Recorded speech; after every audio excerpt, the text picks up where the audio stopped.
Good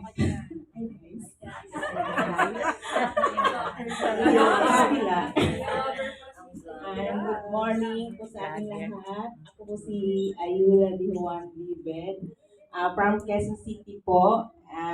Sorry po late. Ano po, nalaman ko po yung bukol ko po nung umuwi. Parang wala na akong sign sa akin eh. Umuwi lang po ako ng province. Bali, reunion po namin ng family namin sa probinsya.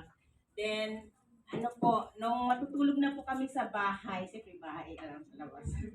Ano po, sabi ng kapatid ko, magkapagkapa nga tayo ng mga baby natin kasi uso daw bukol ngayon. Sabi ng kapatid ko. Then, sabi ko, nagkapagkapa naman kami. Then, pagkapa ko nung sa akin, nakapa po ako na bukol.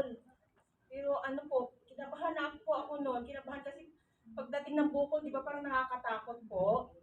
Hindi ko po sinabi sa kanila na may bukol ako na nakapaon ng gabi na yun kasi parang na-nervous ka agad ako. Then, kinabukasan po birthday ko po yun na pumunta po kami ng Boracay. Doon nag-swimming po kami noon. Tapos ano po, sabi ko sa ate ko, doon ko na sinabi sa ate ko na, sabi ko, iyak na ako. Sabi ko, ay bukol ako sa dede. Sabi niya, bakit? Hindi mo alam.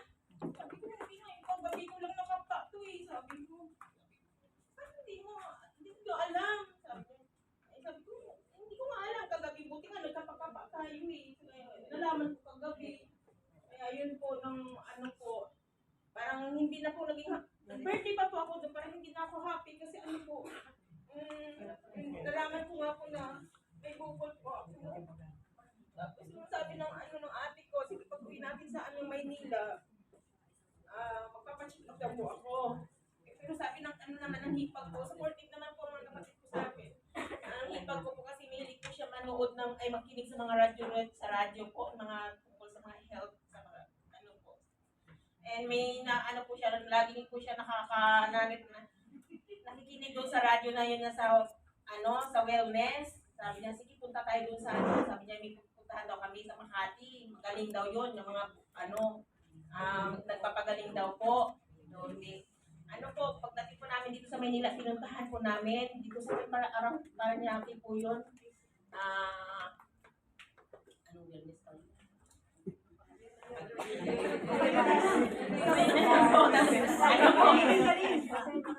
Kumusta po kami doon? Tapos nag-enroll po ako ng 10 days po doon. Maraming ginawa po sa akin. Walang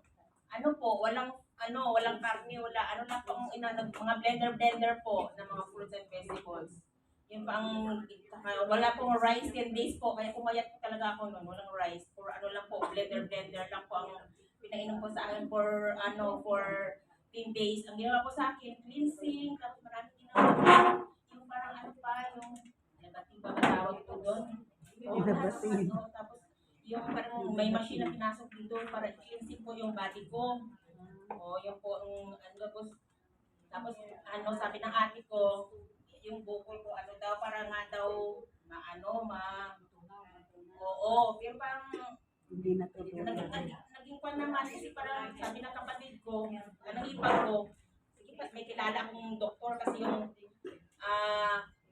pinsan daw niya, dyan sa may, hospital yun, private po yun eh. Pag-check ako kami doon, ang haba yata.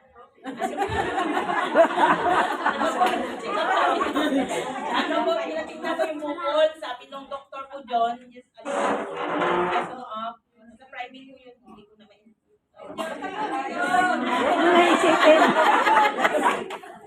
Nakapa po yung bukol, sabi niya, tagalin na lang natin, hindi naman daw cancerous, sabi ko, tapos pinapabalik mo kami nung ilang araw, pinabalik ko ako na tatanggalin na daw po yung bukol. Huwag mo na itanong. Tapos nung tinanggal na po ang bukol ko, after 1 week by 7 days, at kukunin na po ang result.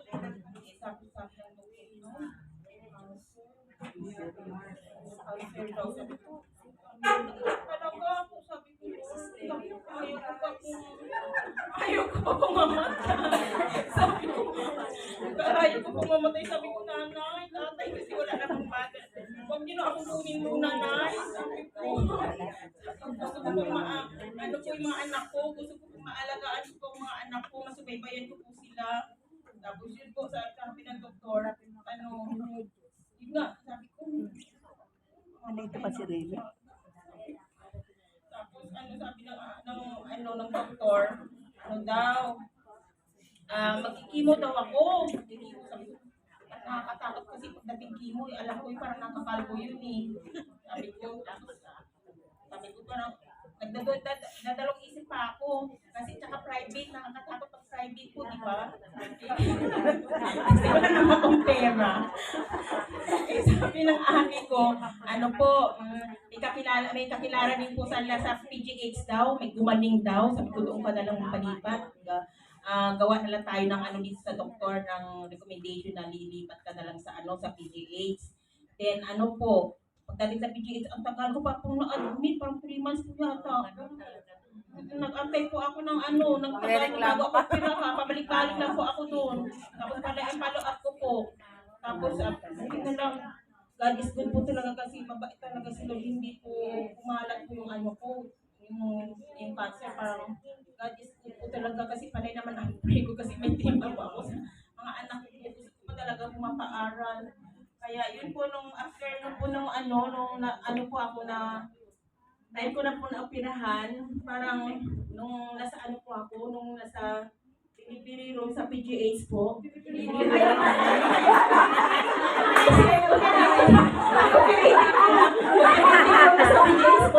Parang nakita ko po parang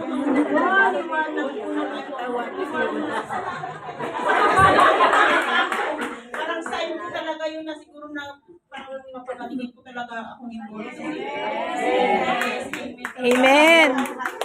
Panay po ang pray ko talaga, pero pag nakita ko miniwanag na po talaga.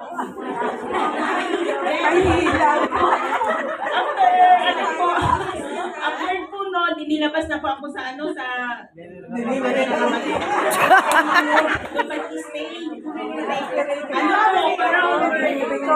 Recovery room. Kakaiba talaga, talagang si Lord nandiyan po talaga, parang pino ko may mga angels sa paligid. Parang ang dami ng salita, parang isip ako, pero hindi ako May anesthesia pa siya. Tapos yun, after dinadala po ako sa sa room na naman. Sa ward. Sa ward. So po, di ba, monitoring yung doktor po, lagi pumupunta sa bed. Ward, oo, ward.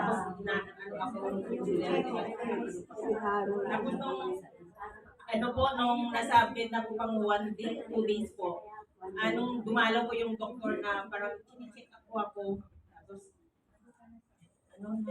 ako na, parang nagparamdam na nasigad na parang, parang hinihila. Sabi ko, Dok, umaakyat. Ay,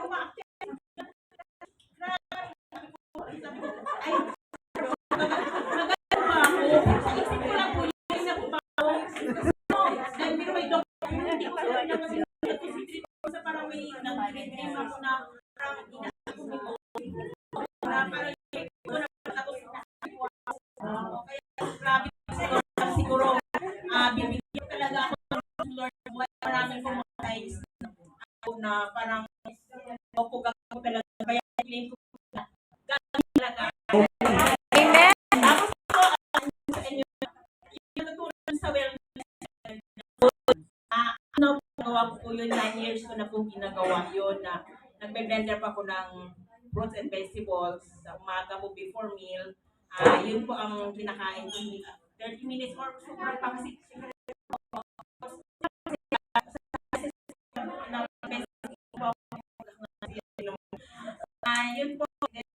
po sa healthy living po talaga dapat happy po tayo dito. Yeah.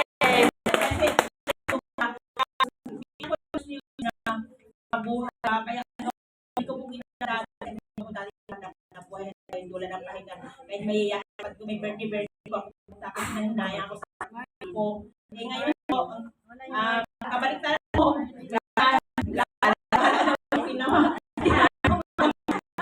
Gusto ko happy kasi di ba sabi ko rin ako nasugan na mabuhay. Kaya hindi na ginagawa ko na yun. Yun po. Happy na po. Di ba?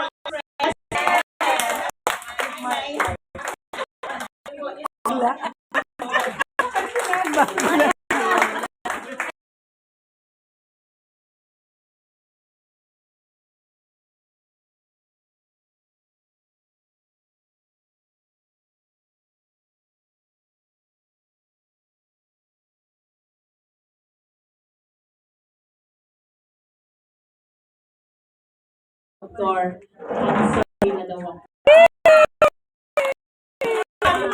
Ay, Dok, ano sa bukan sa free ka na kasi